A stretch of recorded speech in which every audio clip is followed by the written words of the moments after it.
Hi, everyone. Welcome to Kindred Skulls. I'm Matt Freese, and I'm back with another episode here for you today. I'm going to be kicking off. I'm going to do a series of episodes here. I think it might be a little bit more digestible if I break it down into individual players that the Vikings drafted. The last episode I did, probably a month ago at this point, was with Tyler Forness going over the Vikings draft picks. It was kind of an instant reaction. I got Tyler's opinion on a lot of the guys because I hadn't really watched anybody to that point. I had watched Donovan Jackson, so there's a little bit about him in there, but I'm going to go over Donovan Jackson again with a full tape study, kind of all the information that I have on him here today. And then I'm going to do subsequent episodes with Ty Felton, Tyrion Ingram Dawkins, Kobe King, and Gavin Bartholomew. So this one's going to be Donovan Jackson, and then I'm going to have future episodes with the rest of the Vikings draft picks where I go over my full tape study on what I saw from those guys. So I'm going to dive right into it right now with Donovan Jackson. So the first thing I think that let's start off with pass protection and then move on to kind of the run game. Some of the mental processing stuff I'll kind of put in there right away. I did write an article for Zone Coverage on Donovan Jackson. It's been out for about a couple weeks. And this has a lot of the video that I kind of went over, right? I clip all of the film that I'm watching, kind of for stuff that I see and what I like from a scouting perspective. So if you want video to go along with this, that kind of has some of the things I'm describing in here, along with a ton of words about it. You can go over to Zone Coverage and read my article there. But with Jackson, I think the first thing that shows up, or maybe the general idea of him, is that he's a really strong pass protector to me. One of the things I look for in offensive linemen is the ability to mirror your defender and specifically fight off inside counters by the defender who's attacking you, right? You need to have the athletic ability to be able to move your frame along with the defender when he tries to cross your face and things like that. If you don't have those movement skills, you're going to consistently lose in the NFL in pass protection because guys are just too quick, along with being extremely physical, for you to be able to kind of stand up if you don't have the movement skills to do so as a guard. So there was a really good rep against Oregon by Jackson where a defender, and it wasn't Derek Harmon or Jamari Caldwell, it was one of the other interior defenders. And by the way, this was the first Oregon game. Ohio State played Oregon twice, once in the regular season, once in the playoff. In the playoff, Jackson was kicked out to left tackle, obviously because Josh Simmons, who also went in the first round, had ended up getting hurt. And he played left tackle from the Penn State game on. I'll talk about the Penn State game a little bit later. But that aside, going up against this defensive tackle, he attacks Jackson's chest at first and then leans towards the inside where Jackson's able to follow him. But then he tries to quickly jump back to the outside, and Jackson was able to move laterally with that defender the entire time. I thought that was a really impressive display of athleticism from Jackson, right? The ability to move his lower half with the defender and mirror the defender is what it's called, is an athletic skill that he absolutely needs to have to succeed in the NFL level. So I thought it was really great to see that, right? And then there are a number of examples of Jackson playing really well against stunts, but there was one against Iowa in particular where he has to commit outside because he's got I don't even know what you call it. It's like a slanted 5 technique who's slanted towards him, right? It's very much a pass rush down. So he has to get out to that player to block him in pass protection. And that guy actually stunts towards the left tackle. So he has to go all the way out towards the left tackle, probably 3 or 4 yards past where his initial stance is, and then he has the mirror ability to come back inside when that guy gets upfield and stunts to pass that player off upfield and then come back and get the looper coming inside and really throw him into another player and completely knock him out of the play. Maintain a very solid pocket at the front of the pocket on that rep. So I thought that was a really, really good showing from Jackson just in terms of his lateral ability to recover. And I was watching a video that Brandon Thorne did with Josh Simmons. He doesn't have one with Donovan Jackson, but he has one with Josh Simmons, and they went over the Iowa game. And they're kind of going over the tape, talking about different techniques and how Josh Simmons plays and what he sees in particular plays. And on this play in particular, I believe Simmons made a comment where Donovan Jackson like saw this, like he doesn't even know how Donovan Jackson saw the sun. He was like, yeah, that's just Donovan, man. Like he just sees those things coming at him and is able to make that movement and recover and kind of make the play there. So that was a really positive sign. Hearing from a teammate of Donovan Jackson, just a really good representation of his mental processing on that play, right? Where he's just like, yeah, I kind of expect Donovan to make those plays because he's just that smart and he just kind of has that understanding of what's going on around him on the football field. So really happy to see that. Really like the mirror ability that he shows there. Otherwise in pass protection, I think he's got really good hands. He's able to constantly reset his hands, hand fight his opponent, keep his hands within the frame, and kind of not let his hands get dismissed by opposing rushers, right? So the goal of your opponent, obviously, as a pass rusher, is to get around you and get towards the quarterback. And they have a lot of hand fighting techniques to be able to do that, right? They're trying to swat your hands down. They'll use a rip move to kind of pull through your hands. They'll club to try to knock your hands down and then swim with the other arm over them. They'll try to bull rush through you, get a hand in your chest, and you have to fight that off and kind of knock that hand down and reestablish leverage by getting hands in their chest. And Jackson, I think, is really good in all of those phases with his hand fighting. So, it's just something you consistently see throughout the tape that he's winning with his hands in pass protection, and he doesn't really allow pressures. I think he's got a strong anchor as well. There are a number of reps against really powerful opponents, right? So he went up against Iowa that had Yaya Black, who's like a 330-pound defensive tackle. He got picked by the 49ers in the 4th round or so. He went up against Oregon that has Jamari Caldwell, like a 6-foot, 300-pound player, and he anchored no problem against him. He went up against edge rushers like James Pierce, who he was able to anchor very well against, and a bit more powerful guys. I think Jordan Birch he went up maybe against in a couple reps, or one of the Oregon defensive ends in the playoff there. He also did it pretty well against Notre Dame. And when you're anchoring, there are some specific technical things that you want to do to slow down your opponent's rush at you, right?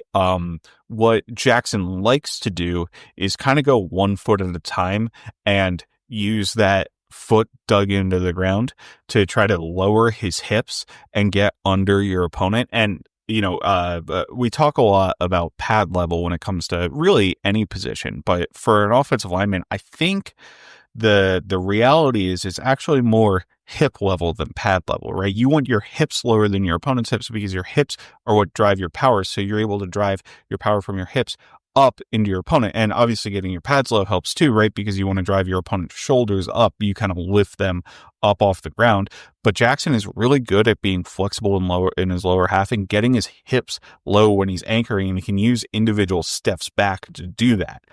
There's another technique that I saw him use once or twice, but he doesn't go to it all the time. It's the technique that Garrett Bradbury would use to anchor, which is hopping back on both feet, and it kind of gets your body in an angle and you dig your feet in to try to get leverage that way. He doesn't use that as often, but I did see him use it once or twice, and I think it's a good thing because it shows he has more base power and his ability to like walk back but still create a solid wall while anchoring, rather than having to resort to that hop technique all of the time. I think is actually a positive for Jackson in terms of his ability to anchor compared to somebody who has to use the hop technique because they just don't have the natural strength that Jackson does, or the natural low leverage that Jackson does. And that's another thing about Jackson is he's 6'4", which is obviously not short, right? Like 6'4" isn't small for anybody, but it is a little shorter than most guards are,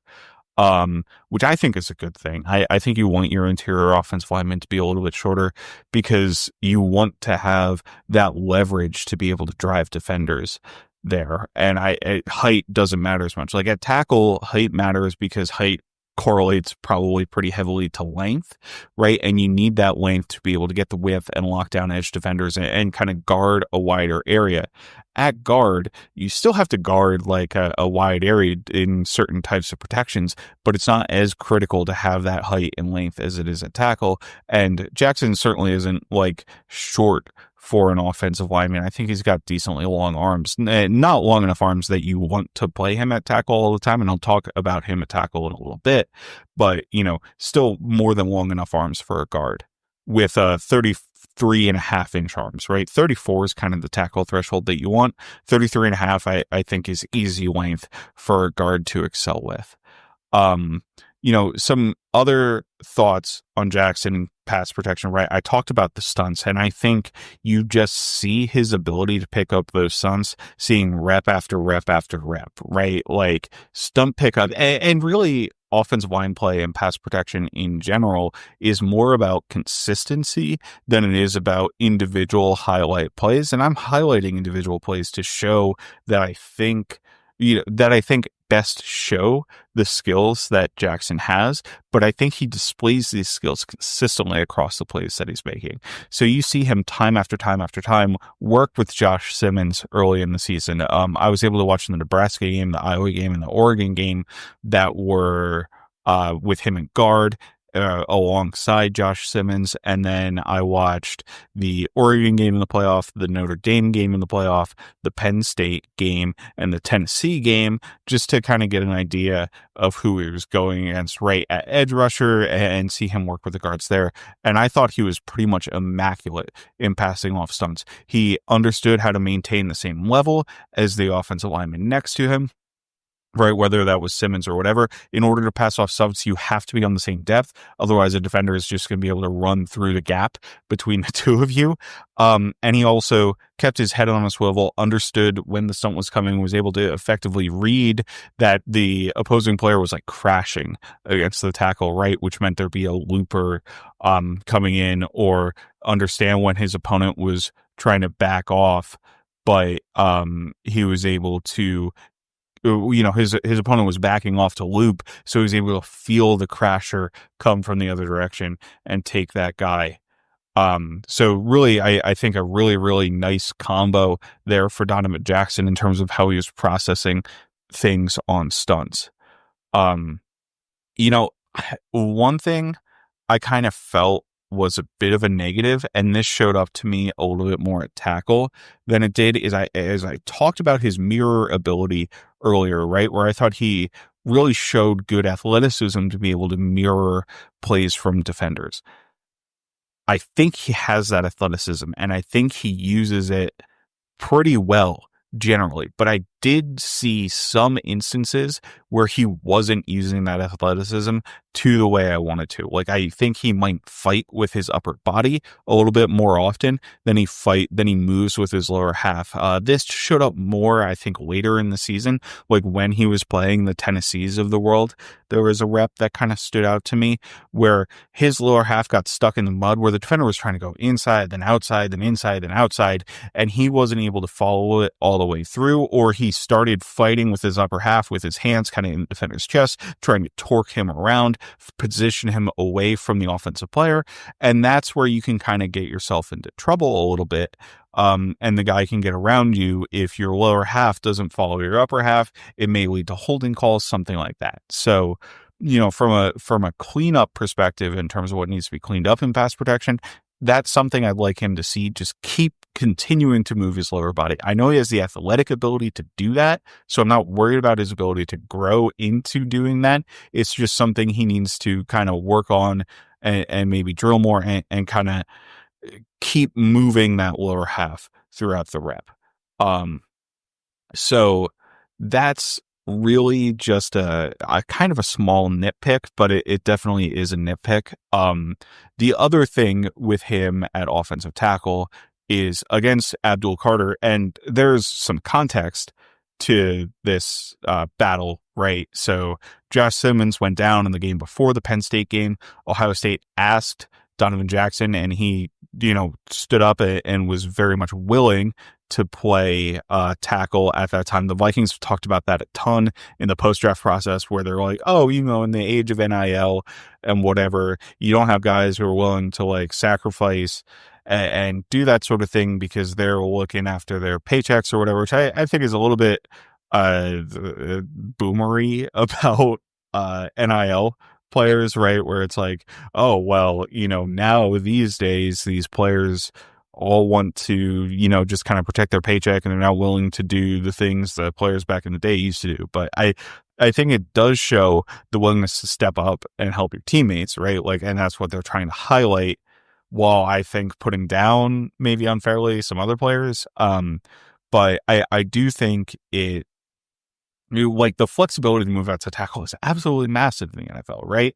This guy was a full-time guard. And if you look at a lot of the guards in the NFL, they were college tackles, because the tackles are typically the best players at college. When you're at Ohio State, you're next to somebody like Josh Simmons. You're not necessarily going to get the opportunity to play tackle, even if you're a high-level athlete and a high-level player. So seeing Donovan Jackson come in and play tackle at what became a very high level by the end of the season, I think is very much positive in his profile.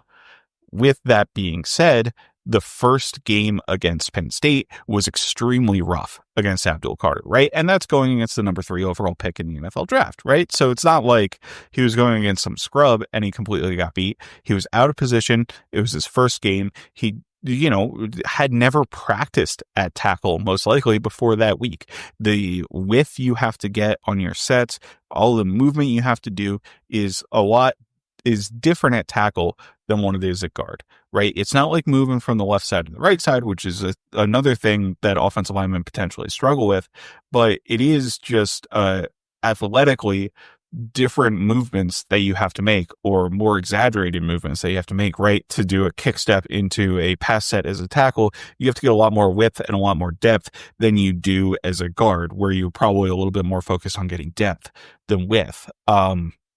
So just a completely different circumstance. New to him, he got roundly beat by Abdul Carter. Carter was beating him off the line pretty consistently. He then beat him off the line and beat him inside with a swim move a little bit later. I mean, one of the sacks that Carter got against him, he just completely ran around Donovan Jackson, right? Donovan Jackson wasn't able to get enough width and depth immediately to stop a player like Carter. And Carter is a rare explosive athlete. Like, I didn't study Abdul Carter, but just from watching the game against Ohio State, you can see the athleticism explode off of the tape, and there's a reason he went number 3 overall. He's also not as polished, but he's also not as polished as some of the better pass rushers in the NFL, right? So once you do get your hands on him, he's a little bit easier to handle than maybe some of the better, some of the elite pass rushers in the NFL. And it's hard to be like, okay, well, Donovan Jackson went against Abdul Carter, like that's a really, really good player. He's not maybe necessarily going to have to go against that. Maybe he could be a tackle in the NFL if he's not going to have to go against that every week. The reality is you pretty much have to go against an elite pass rusher every single week in the NFL. I mean, the Vikings have to play Myles Garrett, Micah Parsons, TJ Watt, Aiden Hutchinson, Trey Hendrickson, Montez Sweat, and by the way, they play the Giants, where they have to play Abdul Carter again, right? And Brian Burns on that team. So you have a plethora of high impact pass rushers, and I don't even name guys like Rashawn Gary, who's on a large edge rusher contract, like all the weapons kind of that I did name TJ Watt, but like all the weapons that like the Ravens have in their pass rush.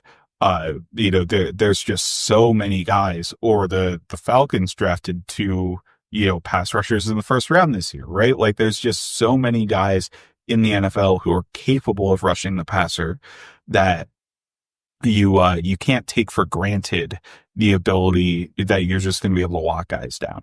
And I didn't even mention any of the Eagles pass rushers, right? The Eagles won the Super Bowl last year because of how dominant their defensive line was, and they lost some guys in that group. But like, these are the guys you have to go ahead and go against like every single week in the NFL. So like I said, you can't just take for granted that if you're playing tackle, you're gonna have easier matchups than going against Abdul Carter.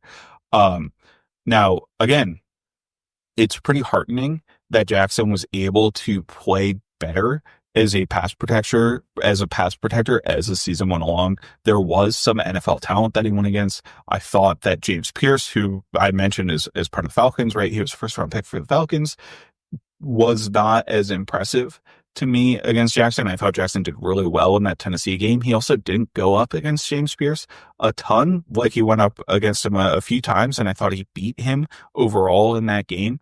But I also wasn't all that impressed with James Pierce as an individual player. I maybe wouldn't have taken him in the first round if I were the Atlanta Falcons, but that's just me. There are players against Oregon, players against Notre Dame, none of whom were on my radar as players who were, kind of true high-level NFL talents, right? So he locked those guys down, and I think he deserves credit for playing really well at left tackle in those games and doing really well as a pass protector in those games. But it comes with the caveat that it wasn't the caliber of competition that he's going to see at the NFL level, right? And that matters quite a bit. So that's a long rant to say, like, Donovan Jackson's athleticism is really good for playing guard and pass protecting at guard in the NFL. I don't think he quite has the athletic ability to survive game in, game out at tackle. Now, I think you might want to give him a shot, and I'm not opposed to the idea of giving him a shot at tackle in the case that Darrisaw is not ready to go week one, right? Which I don't expect Darrisaw to be ready to go week one.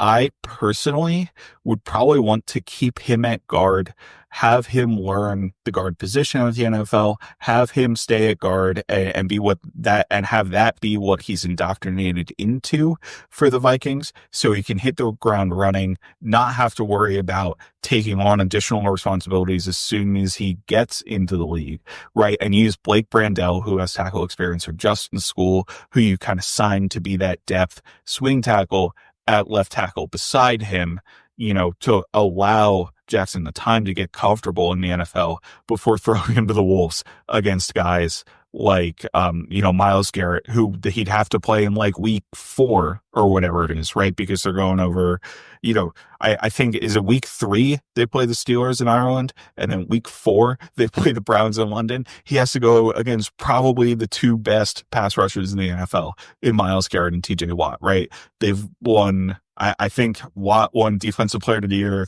3 years ago now, and Garrett won it 2 years ago. Like, it'd be really tough to ask him so early in his career to play those guys. So I probably want to keep him at guard. And that's from a pass protection perspective. So what I want the takeaway from pass protection to be, I think Donovan Jackson is a phenomenal pass protector. I think he does a really good job mirroring defenders. I think he does a fantastic job trading off and picking up stunts. I think he's got a strong anchor, and I think he's got great hand usage to counter the hand fighting that his opponents have. I threw in a couple slight weaknesses there, right? Where, like, I'm not sure he uses his athleticism that I know he has 100% of the time in situations I would like to. So he might get a little bit sluggish and like guys by him occasionally. And then, from a tackle perspective, I don't necessarily think he has the athleticism to play there full time in the NFL, or at least, I would need to see his performance down the stretch of the season against a player like Abdul Carter, right? Like, if you could have had Ohio State play Penn State again and he has to go off one-on-one against Abdul Carter, and all of a sudden he's doing what he was doing to the Notre Dame defense against Carter, like, I would be more convinced, right, about his ability to play tackle, but I don't think it's there yet. So it's a couple slight negatives, but really in the grand scheme of things, it's like nitpicky at that point. And I think everything else is high level as a pass protector. As a run blocker, I also think there's some really, really good stuff from Donovan Jackson. I think that, against smaller defensive linemen, and a lot of times in college, these guys are in like the 270, 280 pound range that you're going as a defensive lineman, maybe that rather than 300 pound NFL defenders at the same position, right? Like the 3 technique position. But those guys, he can drive down the field. He's got really good foot drive after contact when he latches on to defenders. He really uses his lower half and kind of pushes the defenders downfield. And I think he does a pretty good job of that. I think his athleticism shows. He's not going to be like a Garrett Bradbury, can reach a 3 technique from the center position, or can reach like, I don't know, like a Y9 or something for the guard position, right? But like, or maybe a 7 technique from the guard position. I don't know if he can quite do that, but he can certainly reach 4 eyes. He can certainly reach 5 techniques. He can certainly go around and reach 0 techniques from the other end. He had a really nice rep against Mark Caldwell where he reached that. And like, when we talk about defenders reaching, or offensive linemen reaching defenders, I think there's something that doesn't really get discussed, or maybe if you're not paying close attention to it, you might not notice, because a lot of the times reaches are aided by the defensive line slanting, right? So if you have a 0 technique and you're the left guard, and that 0 technique is slanting to the left, into the A gap, and you're running zone to the right, you're going to have a lot easier time reaching that player, because his first step is the opposite of your flow direction, right? So he's stepping towards your block, which is certainly helps you out. I thought there were reps from Jackson where he was able to reach players inside of him or outside of him who flowed the same way with their first step as him. So I think that really is what shows the athleticism to me. He's able to work well, to me, in zone to pass off guys and climb up to the second level. He's able to, have a guy pass off to him and have his teammate help him capture a guy by putting a hand in his chest, and he's able to take over that block. That pass off was pretty seamless consistently to me for Donovan Jackson across the tape. I also thought he did a really good job climbing to the second level in those circumstances, where he was able to identify his target at linebacker, latch onto that target, and make sure he was positioned so that player was blocked out of the play. That's really what you want to see when guys climb to the second level. You want to see them consistently hitting their targets. He showed that against screens as well, where he's consistently able to get to the defender, which is usually a defensive back or a smaller defender, in space, right, where you're trying to block downfield in screens, and he was able to get to that defender, maintain a block that allowed the screen runner to find a lane past him. As a puller, I thought he looked athletic and good, right? So when you're pulling, you take a step back, you wrap around, and sometimes you'll have to kick out the edge. Sometimes you want to go upfield and kind of hit a linebacker. You have to adjust to the changing picture from the defense in front of you. And I thought he did a really good job of adjusting. He found his target. He was able to angle them out of the play. And that's kind of what you want as a blocker, right? On a gap play, on a play where you pull, there's a designed lane for the running back to go through. So you need to get up to that defender and block them out of that area. When you're a left guard pulling, typically you want to kick them out towards the edge of the defense, but there are certain circumstances where you need to adjust. If the defensive end stays really flat to the line of scrimmage and is hip to hip with the tackle who's kind of down blocking, then you probably need to kick him in and let the running back run outside of you. There was an adjustment, I think it was against Nebraska, where Jackson did just that based on the way the end played it. So I think he's really good at adjusting it and figuring out, with the changing picture in front of him, how to create the best lane for his running back. And I also think that he was consistent in terms of getting to the player that he needed to and executing the block and positioning that player out of the play. So I was really impressed with his athleticism as a puller. The downside in his run game, and this was pretty consistent and probably my biggest concern for Jackson overall as a player, was I thought he struggled to latch on to bigger defenders. So I mentioned anchors against a player like Yaya Black and a player like Jamari Caldwell in pass protection.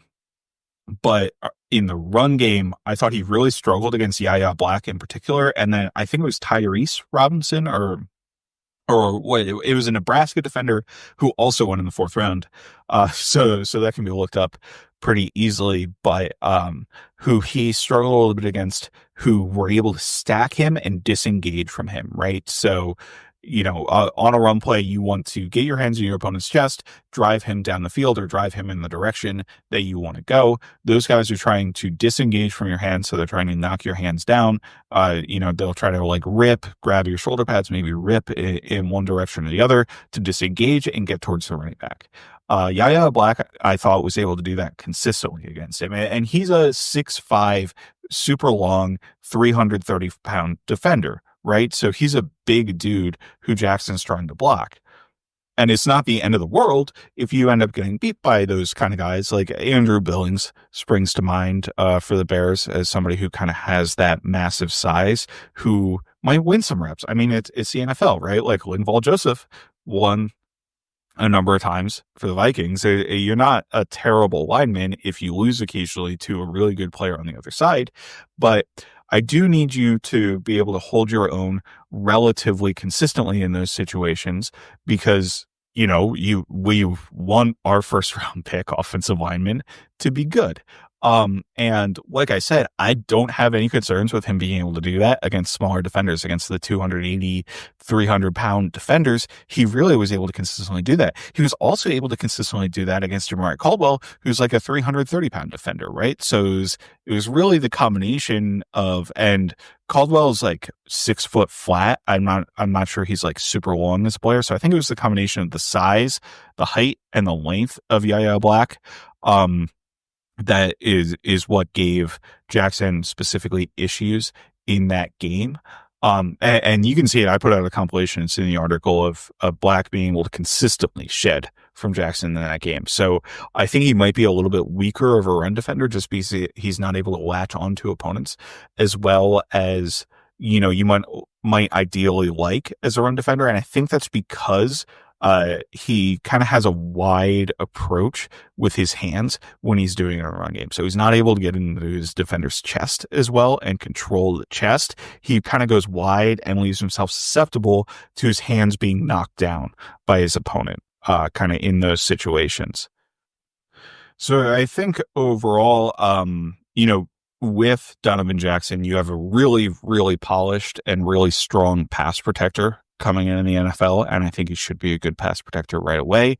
And as Vikings fans, that's probably the single thing we want the most, right, out of our offensive linemen after the disasters that we've had from Garrett Bradbury and Ed Ingram over the years. And honestly, towards the end of the season, Blake Randall and Cam Robinson on that left side, right, last year was a complete disaster in pass protection as well.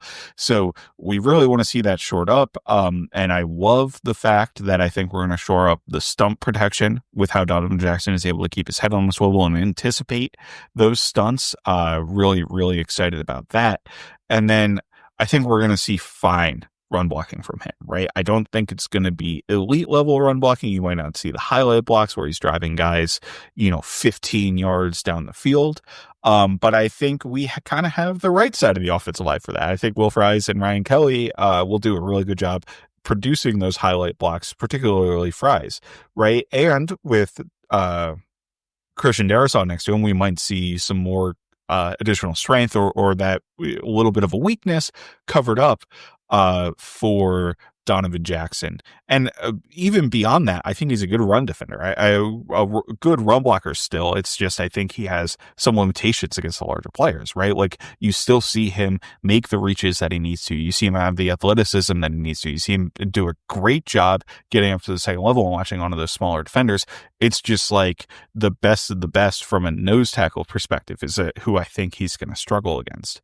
And also, just the last thing that you'll love to see is he is a great finisher. He finishes on top of guys consistently, and it's just an effort thing that you want to see time after time after time, where you're able to pancake guys, knock them to the ground, finish on top of them, compete through the end of the rep, continue hand fighting throughout the rep. Don't give up in the middle when the quarterback's all of a sudden scrambled behind you and now you release your defender and he's able to chase the quarterback down.